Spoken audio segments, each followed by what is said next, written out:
Hello everyone. चलिए next lecture start करते हैं, इंश्योरेंस पॉलिसी मेथड। सबसे पहले एक चीज़ मैं बताना चाहती हूँ कि चैनल के हर वीडियो के डिस्क्रिप्शन के अंदर अब मैं टाइम स्टैम्प डाल रही हूँ। अगर आपको किसी वीडियो के किसी पर्टिकुलर पार्ट के ऊपर जाना है तो आप उस टाइम स्टैम्प के ऊपर क्लिक करके और डायरेक्ट वहाँ पे जा सकते हो। Okay, insurance policy method start करें हम। तो इंश्योरेंस पॉलिसी मेथड स्टार्ट करने से पहले थोड़ा सा हम पहले का रिवाइज कर लेते हैं। हम डिबेंचर के रिडम्पशन के बारे में बात कर रहे हैं, मतलब रीपे करना डिबेंचर्स की अमाउंट को।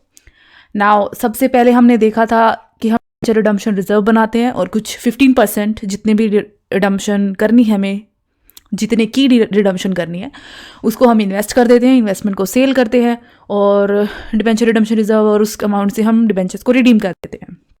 नेक्स्ट हमने देखा कि हम सिंकिंग फंड या हम जिसको बोल सकते हैं डिबेंचर रिडम्पशन फंड बनाते हैं और हर साल थोड़ी सी अमाउंट इंस्टॉलमेंट कुछ सरप्लस में से उसमें ट्रांसफ़र कर देते हैं अकाउंट में। फिर उस अमाउंट को हम आगे इन्वेस्ट करते हैं, उसका इंटरेस्ट रिसीव करते हैं, उसको भी दोबारा से इन्वेस्ट कर देते हैं। इस तरीके से वो री इन्वेस्ट करते करते हम लास्ट में पूरी इन्वेस्टमेंट बेच के सरप्लस में से बचा हुआ रिक्वायर्ड अमाउंट लेके और इंटरेस्ट लेके डिबेंचर को रिडीम कर देते हैं।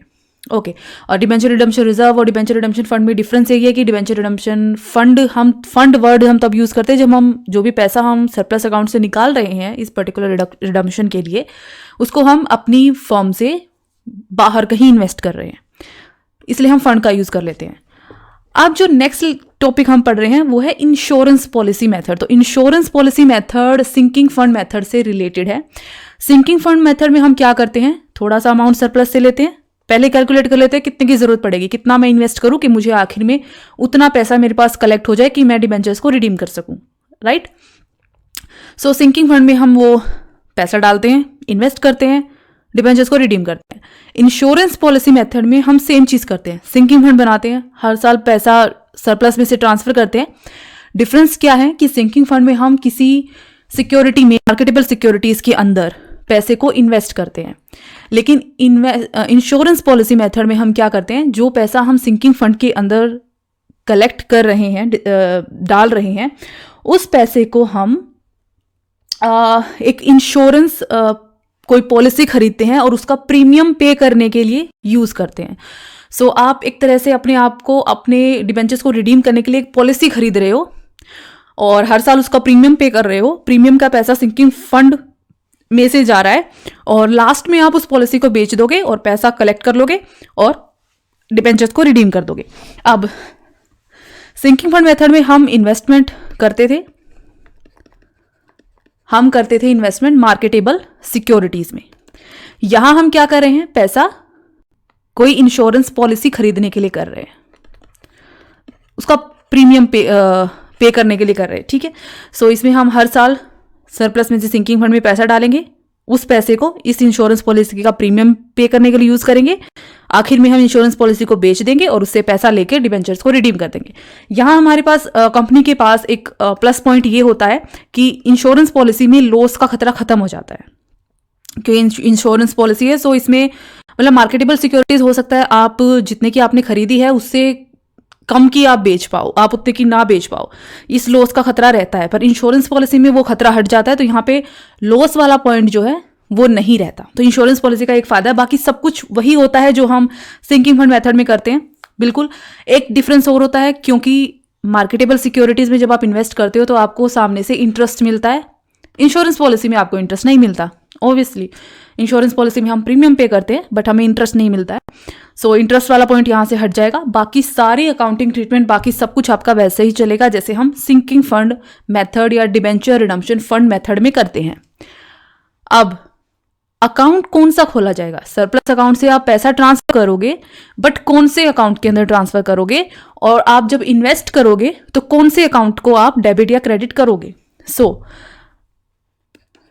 यहां हम जिस अकाउंट का नाम यूज करेंगे वो है आपका debenture redemption fund account. Surplus से इस अकाउंट में पैसा जाएगा, ये सिंकिंग फंड ही है, ये कुछ नहीं है, आप इसको सिंकिंग फंड भी बोल सकते हो, ये सिंकिंग फंड ही है debenture redemption fund. Debenture redemption fund से पैसा पुराने वाले मेथड में हम डिबेंचर रिडम्पशन इन्वेस्टमेंट अकाउंट या सिंकिंग फंड इन्वेस्टमेंट अकाउंट बोलते थे, हम उसमें डालते थे। तो उसमें इसके आगे एक इन्वेस्टमेंट वर्ड लग जाता था। मार्केटेबल सिक्योरिटीज के अंदर इन्वेस्ट कर रहे हैं, यहाँ जो वर्ड ऐड होगा इस अकाउंट के आगे वो होगा आपका पॉलिसी अकाउंट। सो ये बन जाएगा debenture redemption policy account. Okay, और क्योंकि बुक में हमारे पास हमने यही टर्मिनोलॉजी यूज कर रखी है, debenture redemption fund account and debenture redemption fund policy account, तो हम यहाँ भी वही टर्मिनोलॉजी यूज करेंगे ताकि कोई कंफ्यूजन ना हो। लेकिन डिबेंचर रिडम्पशन फंड अकाउंट और सिंकिंग फंड अकाउंट दोनों सेम चीज होती है। ऑलराइट, सो ये डिफरेंसेस देख ली हमने और सिमिलैरिटी देख ली। अकाउंटिंग बाकी सब सिमिलर है, बस ये 2-3 चीजें हैं जो आपकी थोड़ी सी डिफरेंट है कि आप इन्वेस्टमेंट कहाँ करोगे, इंटरेस्ट नहीं मिलेगा या मिलेगा, और कौन सा अकाउंट का आप यूज करोगे, कौन सा अकाउंट आप खोलने वाले हो। सो कुछ हम इसके बारे में अब थोड़ा सा थ्योरेटिकल देख लेते हैं। So just a minute.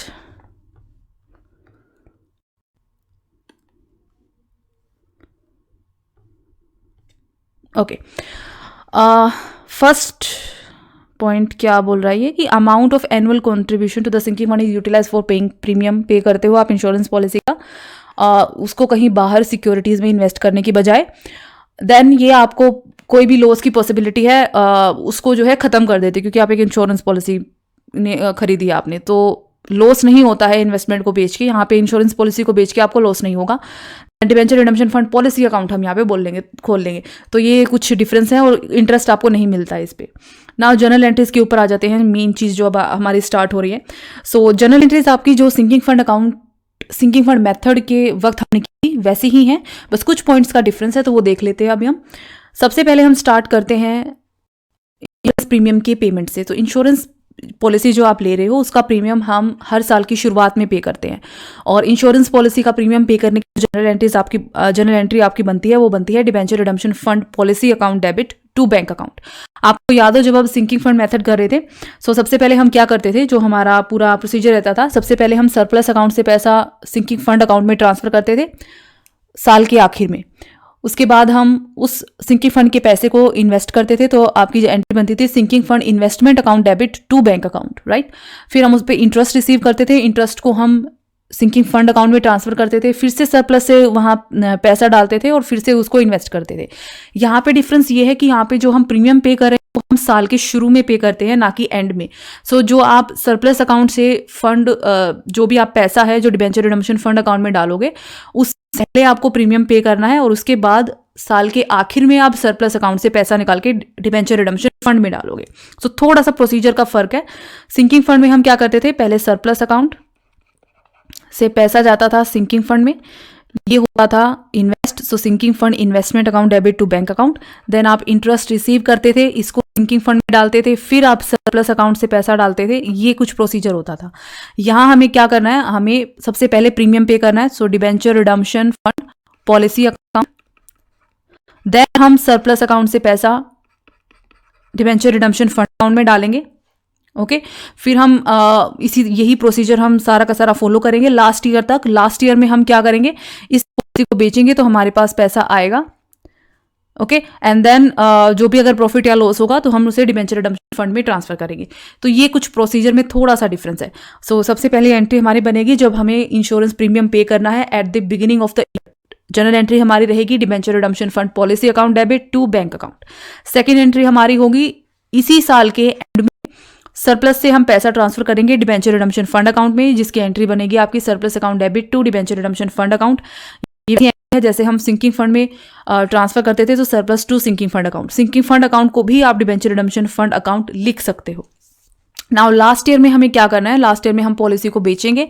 जब आप पॉलिसी बेचोगे तो आपके पास पैसा आएगा, so bank account debit to debenture redemption fund policy account. Then अगर प्रॉफिट है इंश्योरेंस पॉलिसी में तो हम इस प्रॉफिट को डिबेंचर रिडम्पशन फंड में ट्रांसफर कर देंगे, तो आपकी जनरल एंट्री बनेगी debenture redemption fund policy account debit to debenture redemption fund account. ये एंट्री आपकी कुछ उसी तरीके की है जैसे हम सिंकिंग फंड मेथड में प्रॉफिट या लॉस जो भी आपको इन्वेस्टमेंट सेल करके होता है उसे सिंकिंग फंड अकाउंट में भेजते थे। तो अगर आपको प्रॉफिट हो रहा होता वहाँ पे सिंकिंग फंड इन्वेस्टमेंट बेच के, so sinking fund investment account debit to sinking fund account, हम ये जर्नल एंट्री बनाते थे। सिंकिंग फंड को आप डिबेंचर रिडम्पशन फंड भी लिख सकते हो, तो अगर आप इसे डिबेंचर रिडम्पशन फंड लिखते आ जाता और यहाँ आपका पॉलिसी आएगा, सिर्फ ये डिफरेंस है। नाउ डिबेंचर्स को रीपे करने की जो एंट्री है वो वही रहेगी हमारी, debenture to debenture holder to bank. And last में पिछले हर मेथड की तरह ही हम डिबेंचर रिडम्पशन फंड अकाउंट का जो भी पैसा है उसको हम जनरल रिजर्व के अंदर ट्रांसफर कर देंगे। सो ये हमारी जनरल एंट्रीज रहेंगी जो हमें फॉलो करनी है। अब इलस्ट्रेशन देख लें हम, sinking fund debenture redemption fund policy account कैसे बनाना है हमें, और किस तरीके से हमें इंश्योरेंस पॉलिसी मेथड के थ्रू डिबेंचर्स को रिडीम करना है। जनरल एंट्री के साथ साथ हम लेजर अकाउंट बनाते जाएंगे ताकि बिल्कुल क्लियर हो जाए, ठीक है, कि जनरल एंट्रीज कैसे होंगे और उसको अकाउंट के अंदर हमें कैसे डालना है। इस क्वेश्चन में वैसे भी हमें लेजर अकाउंट बनाने के लिए बोला गया है। सो एक कंपनी है जिसने 1 लाख रुपए के डिबेंचर इशू करे हैं 1 अप्रैल 2009 को। ओके, रिडीमेबल हैं ये eight the end of 3rd year, तो 3 साल के लिए है बेसिकली। तीसरे साल के आखिर में ये रिडीम हो जाएंगे। वो decided to make a provision for the redemption. कैसे? 3 साल की इंश्योरेंस पॉलिसी आपने खरीद रखी है, 1 अप्रैल 2009 को ही खरीदी है जिस दिन आपने डिबेंचर्स को इशू करा है, और प्रीमियम की अमाउंट आपको दे रखी है 32,000। सो इसका मतलब ये है कि हर साल प्रीमियम की जो अमाउंट आपको पे करनी है वो 32,000 है, और उसी हिसाब से हर साल आपको सरप्लस अकाउंट से डिबेंचर रिडम्पशन फंड अकाउंट में 32,000 रुपए ट्रांसफर करने हैं। सो स्टार्ट करते हैं हम सबसे पहले इशू की एंट्री से। इशू हम कर रहे हैं 2009 में April 1st। Bank account debit to debenture application and allotment account. इसके साथ हम 3 अकाउंट बनाएंगे, debentures account, debenture redemption fund account and debenture redemption fund policy account. So सबसे पहले हमने इशू किया 1 लाख। अब ना ही तो ये एंट्री डिबेंचर अकाउंट में जा सकती है, ना डिबेंचर रिडम्पशन फंड में, ना ही डिबेंचर रिडम्पशन फंड पॉलिसी में, तो हम इसको स्किप करते हैं। अब हम करते हैं डिबेंचर एप्लीकेशन एंड अलॉटमेंट का पैसा डिबेंचर अकाउंट में डालने का। सो टू डिबेंचर्स अकाउंट, हमारे पास रेट ऑफ इंटरेस्ट नहीं दे रखी है तो हम नहीं लिख सकते ऑब्वियसली। 1 लाख। ओके, सो डिबेंचर्स अकाउंट का नाम, तो डिबेंचर अकाउंट में एंट्री करनी पड़ेगी। किस साइड करेंगे? डिबेंचर्स अकाउंट को आपने क्रेडिट किया हुआ है तो क्रेडिट साइड पे एंट्री होगी। किस नाम से होगी? दूसरे वाले अकाउंट से। तो debentures account 2009 April 1st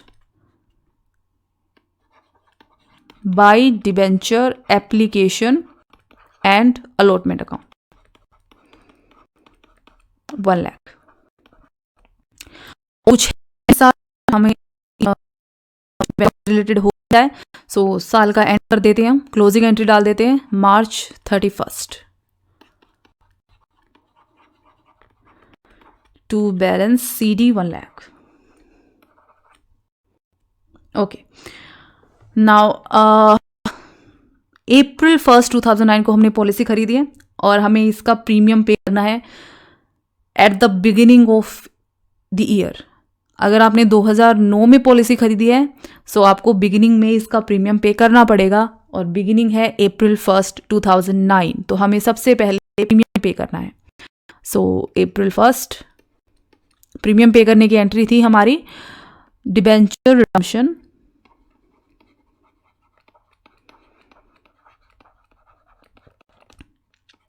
fund policy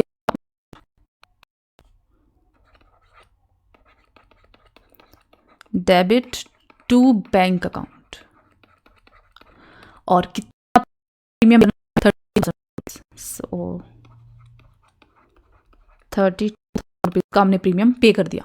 आप भी इसकी एंट्री कर देते हैं अकाउंट में साथ के साथ। Debenture fund policy account, debit side पे डेबिट किया अकाउंट को तो डेबिट साइड पे एंट्री चली जाएगी 2009 April 1st to bank account. हमने 32,000 रुपीज का प्रीमियम पे करा है। अब इस साल और कुछ होना नहीं है क्योंकि नेक्स्ट प्रीमियम हम अगले साल पे करेंगे, अगले साल की शुरुआत में। सो इसे हम क्लोज कर देते हैं March 31st by balance CD। General entries के साथ साथ आप अकाउंट्स बनाओगे तो आपको कोई कंफ्यूजन नहीं होगी कि डेबिट साइड पे लिखना है या क्रेडिट साइड पे लिखना है, किस साइड लिखना है, क्या किस नाम से, किस अकाउंट के नाम से हमें एंट्री करनी है, सब कुछ बिल्कुल क्लियर जैसे जैसे जनरल एंट्री बन रही है जैसे आप लेजर में पोस्टिंग करते जाओ ना। हमने इस साल का debenture redemption fund policy account हमने प्रीमियम पे कर दिया है। अब इस साल के आखिर में हमें क्या करना है, सरप्लस अकाउंट में से पैसा डिबेंचर रिडम्पशन फंड अकाउंट में ट्रांसफर करना है। ये प्रीमियम हम पे कर रहे हैं तो उसके लिए जो पैसा है वो हमें डिबेंचर रिडम्पशन फंड अकाउंट में भी डालना पड़ेगा। सो इस साल का तो साल स्टार्ट होता है आपका April 1, 2009, खत्म होगा 2010 में March 31 को। पैसा हम ट्रांसफर करेंगे सरप्लस अकाउंट से। So surplus account debit to debenture redemption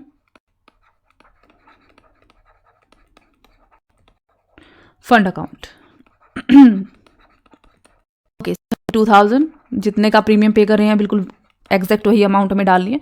32,000 मैंने डाल दिए डिबेंचर रिडम्पशन फंड अकाउंट में। अब इस अकाउंट के अंदर कर देते हैं क्रेडिट साइड पे सरप्लस के नाम से। ओके, तो सो 2010 March 31 को हमने फर्स्ट इंस्टॉलमेंट डाली है। कहाँ से डाली है? सरप्लस अकाउंट से 32,000। ग्रेट। अब जो भी नेक्स्ट इंस्टॉलमेंट डालनी है वो हमें नेक्स्ट ईयर डालनी है, तो इस साल को ख़त्म करते हैं। 2010 March 31 to balance CD 32,000। Okay, ये हो गया ख़त्म। नेक्स्ट साल स्टार्ट होगा हमारा 2010 April 1 में, और ये वाला साल ख़त्म होगा आपका 31 March 2011 को, accounting year. So balance broad down कर लेते हैं 32,000। Very good. Now general entry की तरफ जाते हैं हम। अब ये इस साल की हम सारी एंट्रीज कर चुके हैं, नेक्स्ट ईयर में पहुंचते हैं। अब आपको क्या करना है, 1 April 2011 को फिर से आपको प्रीमियम की अमाउंट पे करनी है नेक्स्ट ईयर में। सॉरी 1 April 2010 को, क्योंकि 31 मार्च को आपका साल खत्म हुआ है, तो 1 April को आपका नेक्स्ट अकाउंटिंग ईयर स्टार्ट हो रहा है। तो हमें क्या करना है, प्रीमियम पे करना है। सो डिबेंचर रिडम्पशन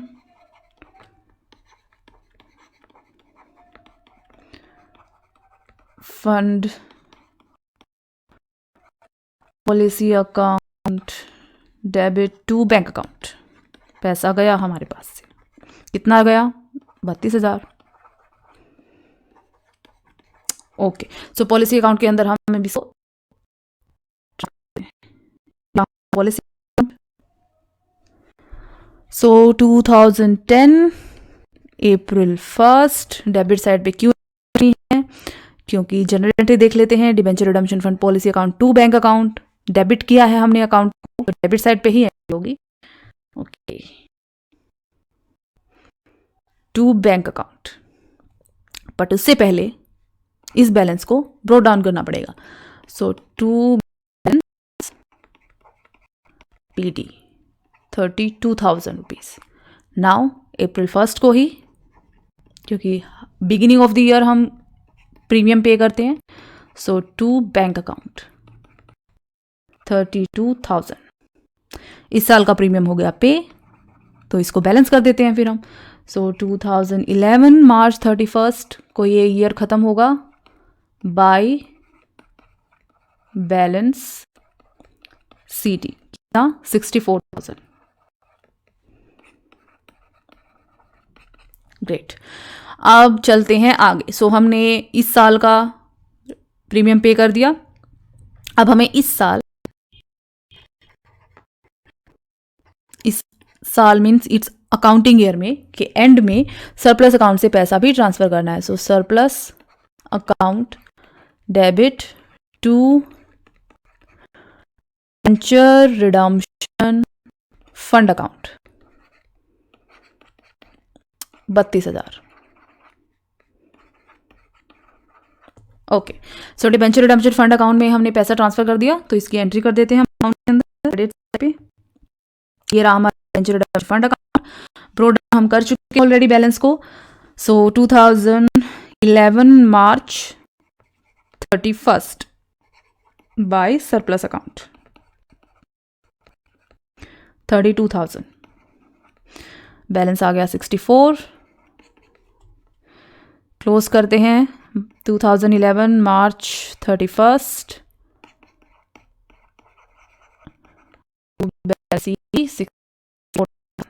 ओके, खत्म। अब आ जाते हैं नेक्स्ट ईयर की तरफ। सो 2011 हमारा हो चुका है, 3 साल के लिए पॉलिसी थी। तो हमने फर्स्ट प्रीमियम पे किया था April 1st 2009 को, सेकंड किया था April 1st 2010 को, थर्ड हम करेंगे April 1st 2011 को। 3 साल के लिए ही हमने ली थी और 3 साल की हमें पेमेंट करनी है। ओके, तो हम स्टार्ट करते हैं 2011 April 1st में हमारा थर्ड अकाउंटिंग ईयर स्टार्ट होगा। सबसे पहले हम प्रीमियम की पेमेंट कर देते हैं। सो डिबेंचर, 3 साल की पॉलिसी थी और ये तीसरा साल है। Debenture redemption fund policy account, to bank, last 32,000 की प्रीमियम हम पे करते हैं और लगाते हैं इसकी पॉलिसी अकाउंट के अंदर। ये रहा हमारा पॉलिसी अकाउंट। सबसे पहले पिछला बैलेंस हम ब्रोट डाउन कर लेते हैं। So 2011 April 1st to balance BD 64,000 and then April 1st को ही हमने प्रीमियम पे किया है, लास्ट इंस्टॉलमेंट प्रीमियम की। So to bank account 32,000। Okay, now इस साल हमें इस पॉलिसी को सेल भी करना है, तो अभी हम इसका बैलेंस नहीं कर रहे हैं क्योंकि इसी साल हमें पॉलिसी, लास्ट ईयर है थर्ड ईयर फाइनल ईयर, तो हम पॉलिसी सेल करेंगे। सो उसकी भी एक एंट्री आएगी इसमें, तो अभी हम फिलहाल इसको यहीं छोड़ते हैं। नाउ थर्ड ईयर है, तो थर्ड ईयर के आखिर में हमें सरप्लस अकाउंट से भी पैसा ट्रांसफर करना है। तो 2012 March 31st surplus account debit to debenture redemption fund account.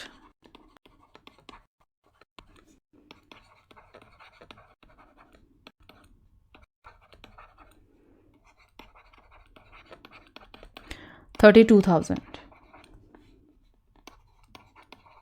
Okay, इस डिबेंचर रिडम्पशन फंड सबसे पहले हम बैलेंस लेके आते हैं 2011 April 1st साल की शुरुआत, बैलेंस BD 64,000, साल का अंत 2012 March 31st, last installment by surplus account 32,000। अब यहाँ भी हम इसको अभी के लिए छोड़ दें क्योंकि अभी हम, ये लास्ट ईयर है, तो लास्ट ईयर में हमें पॉलिसी को बेचना है डिबेंचर्स को रिडीम करने के लिए। तो सबसे अब हम पॉलिसी बेच के डिबेंचर्स को रिडीम करते हैं। सो क्या है, पॉलिसी को आपने बेच दिया। अब एक बहुत ही इंपॉर्टेंट बात यह है कि आपने इंश्योरेंस पॉलिसी ली है डिबेंचर्स को रिडीम करने के लिए। डिबेंचर्स थे 1 लाख रुपए के, आपने चाहे उसके प्रीमियम की कितनी ही इंस्टॉलमेंट पे करी है, आप जब उस पॉलिसी को बेचोगे तो यहाँ पे अंडरस्टूड है कि वो पॉलिसी आप उतने ही पैसे में बेचोगे जितने के आपको डिबेंचर्स रिडीम करने हैं। तो यहाँ पे हम ये चीज मान के चल रहे हैं कि हमने पॉलिसी को 1 लाख रुपए में बेचा है, ये चीज हम अज्यूम करके चलेंगे। ओके, अगर यहाँ पे पॉलिसी की सेलिंग प्राइस दे रखी होती तो हम कंसिडर करते, बट अदरवाइज हम यहाँ पे यही मान के चलेंगे कि हमने पॉलिसी को 1 लाख रुपए में बेचा है, क्योंकि जैसे कि हमने शुरुआत में पढ़ा था कि इंश्योरेंस पॉलिसी मेथड है ही इसलिए क्योंकि आपको यहाँ पे लॉस का चांस नहीं होता। सो 1 लाख रुपए से कम पे बेचना पॉलिसी को यहाँ लॉस होता कि आपको डिबेंचर्स को रिडीम करने के लिए 1 लाख रुपए ही चाहिए। ओके, इतने की ही आपने पॉलिसी खरीदी है तो आपने एटलीस्ट 1 लाख रुपीज में पॉलिसी को बेचा है। सो अगर आपने एटलीस्ट 1 लाख रुपीज में पॉलिसी को बेचा है, और अगर आप देखोगे कि आपने जो पॉलिसी के लिए टोटल जो आपने क्या कहते हैं इसको प्रीमियम पे किया है, सो आपने 32,000 की इंस्टॉलमेंट्स पे करी है। 96,000 रुपीज आपने पॉलिसी का प्रीमियम पे करा है और इस पॉलिसी को आपने सेल करा है 1 लाख रुपीज में, यानी हमें यहाँ पे 4,000 का प्रॉफिट हो रहा है।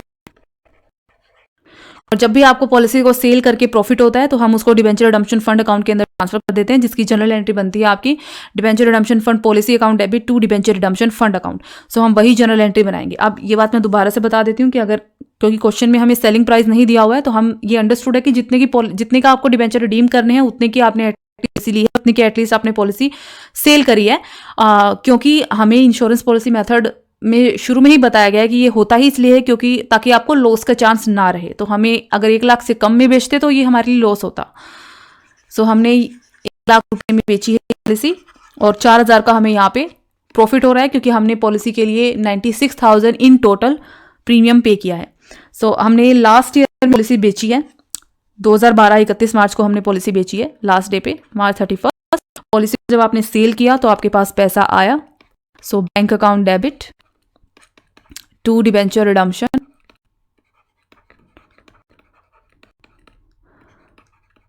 Fund policy account.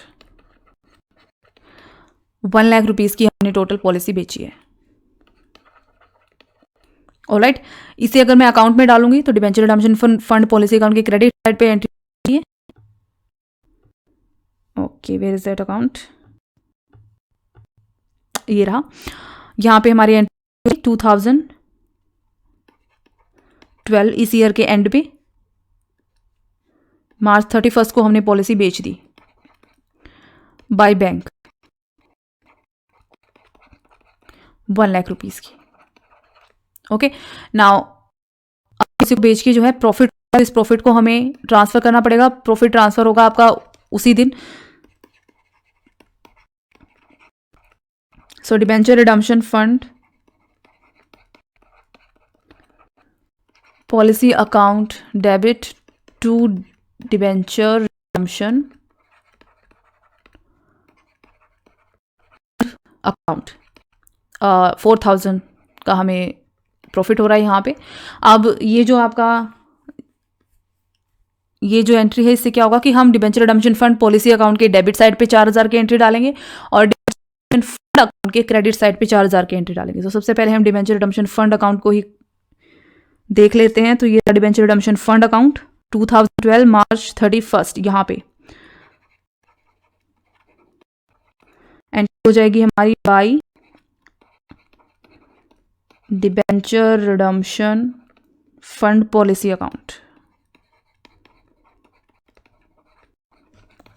4,000।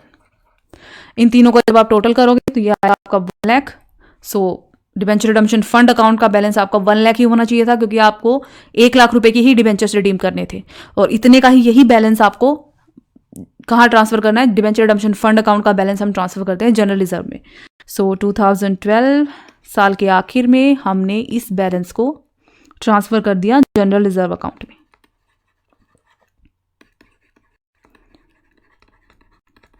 ₹1 लाख। ये अकाउंट हो गया आपका क्लोज। अब आ जाते हैं फंड पॉलिसी अकाउंट की तरफ। सो यहाँ पे आपने कि आपको जो प्रॉफिट आया है मार्च 1 को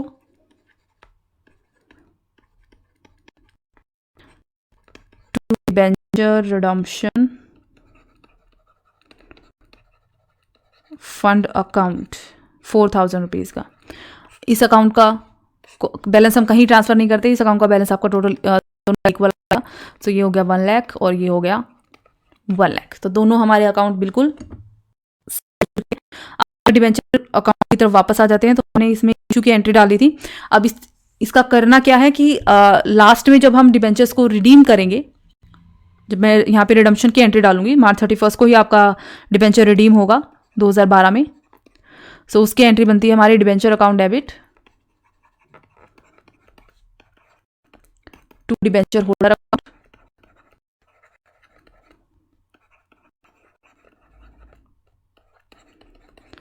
total 1 lakh and debenture holder to bank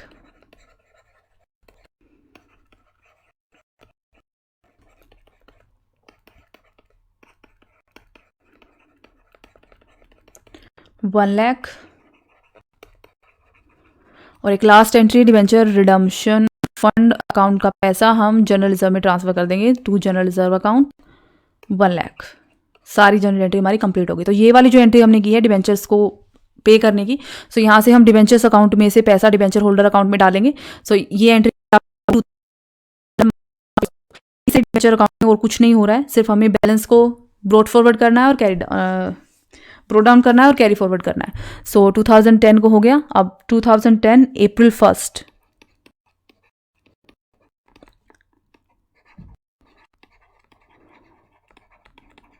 by balance BD 1 lakh, और 2011 मार्च 31 टू बैलेंस, क्योंकि कुछ यहाँ हो नहीं रहा है तो हमें सिर्फ बैलेंस दिखाना है लास्ट ईयर तक, क्योंकि लास्ट ईयर में 31 मार्च को आप डिबेंचर होल्डर्स को पे कर रहे हो।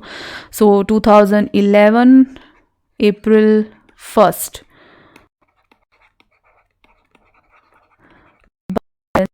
ये हो गया आपका 1 लाख, और यहाँ पे 2012 मार्च 31 को हमने डिबेंचर होल्डर्स के अकाउंट में पैसा ट्रांसफर कर दिया। सो ये एंट्री बन जाएगी आपकी to debenture debit to debenture holders account.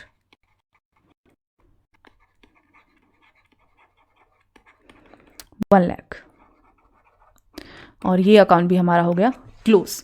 सो इस तरीके से हम इंश्योरेंस पॉलिसी मेथड में अकाउंटिंग ट्रीटमेंट करते हैं। कैसे अकाउंट बनेंगे, कैसे जनरल एंट्रीज करेंगे, हमने देखा।